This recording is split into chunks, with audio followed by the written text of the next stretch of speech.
you're wrong. I think it's time for another adult pre-K lesson. What do you think? All right, turn your listening ears on. Catch a bubble in your mouth. Good job. Okay, here's the thing. Having a preference is something like, I'm looking for a partner who likes kayaking, or wakes up early in the morning, or loves pizza. But when your preferences exclude an entire group of marginalized people, that's problematic. Okay, that's not nice. That's not a preference. If you lump all fat people in one group together as though they are not very different individuals, that's fatphobic. Just like lumping all black people in one group and saying, I don't like black people is racist. And lumping all disabled people in one group and saying, I don't think people in wheelchairs are hot is ableist. Do you understand what I'm saying? I disagree. I disagree. No. I don't think it's fair to have to kind of get down on people when it comes to their preference in dating, because this is a person that you have to live with, you have to sleep with, you have to make meals with. Like, if you're gonna have to ingrain this person into your personal life, they should be of the same mindset or same values of you, or you're gonna have problems. Like, how are you gonna be with someone that you're not attracted to, that you don't get along with, that you have different religious beliefs, things like that? And I feel like it's okay to have a preference or to discriminate when it comes to your dating preferences, because you're ingraining your whole life. You're giving up your life pretty much to be with this person, to create a life with this person. So no, I disagree when it comes to dating. When it comes to other things, jobs, things like that, yeah, that's messed up. You shouldn't discriminate when it comes to other things. But your personal relationship, yes, you can have a preference. I agree. Gotcha. So do you think, for example, someone who didn't want to date somebody who was plus size or overweight, you disagree that it's not discriminatory, it's not fatphobic?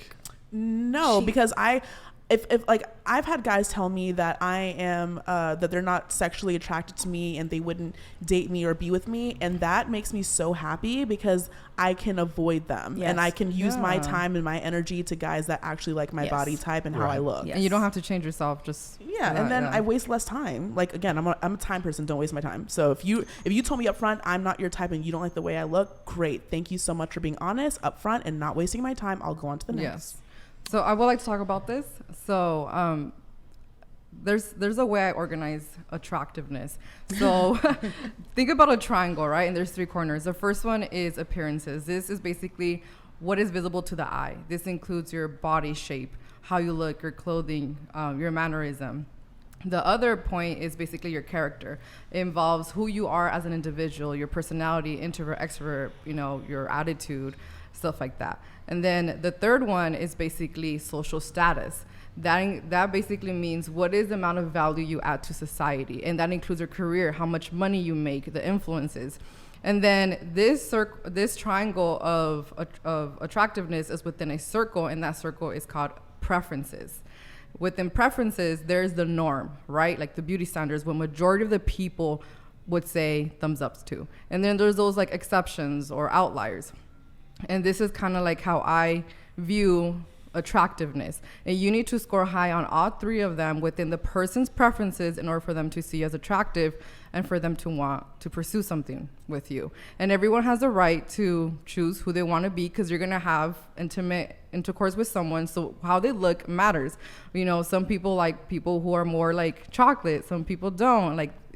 So I feel like everyone deserves to have that preference, and that's my take in it.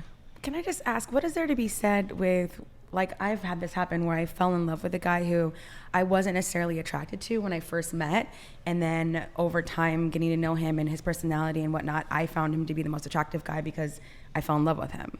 Yeah, that happens.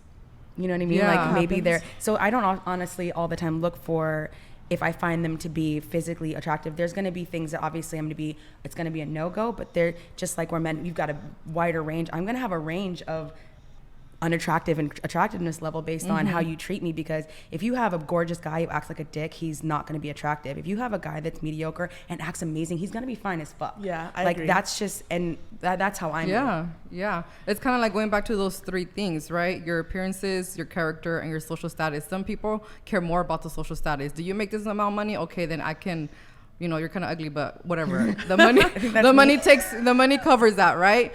So everyone has their preferences, and everyone kind of within those three, they kind of choose which one is more important for them, and some people compromise, some people choose not to, some people are pickier, some people are not, they're very open to anything. So okay.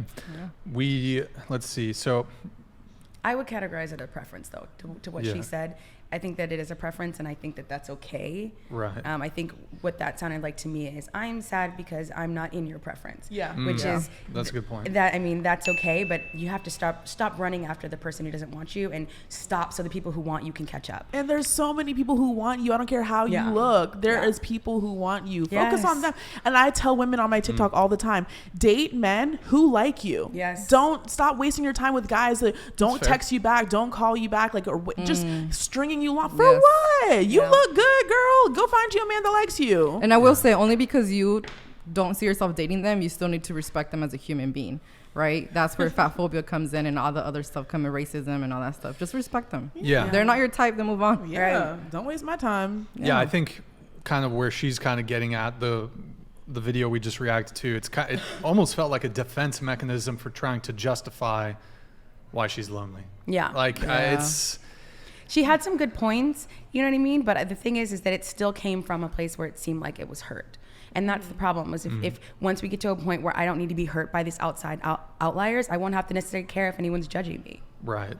Yeah, and of course, I think you were saying, or I don't know if it was Gabby or you, but of course, I think treating people who are overweight with either hate or disgust or calling names, shaming them, I think that's highly inappropriate. But on the other hand, I don't think obesity should be glorified. Agree.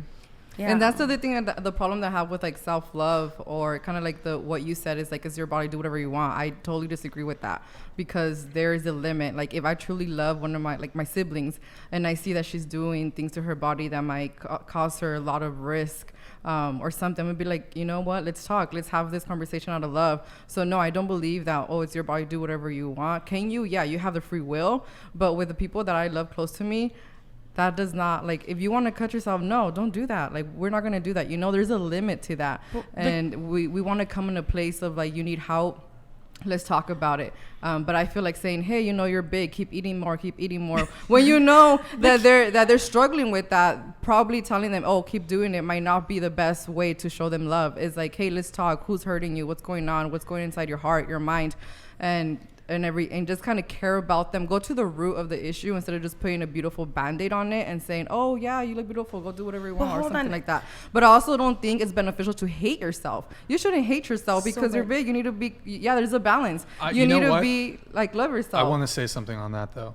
As somebody who currently needs to lose 20 pounds, I kind of want to be body shamed. I want my chat, I want the people in my chat Me too. to be pudgy Brian. Okay. You're pudgy. Do you think that lose would some motivate fucking weight. you? Tell me I need to lose weight because I'm. Probably listen, not body I want to shape, lose but some weight. I used They've to done have a research, 6-pack. though. I used to have a 6-pack. Now I don't.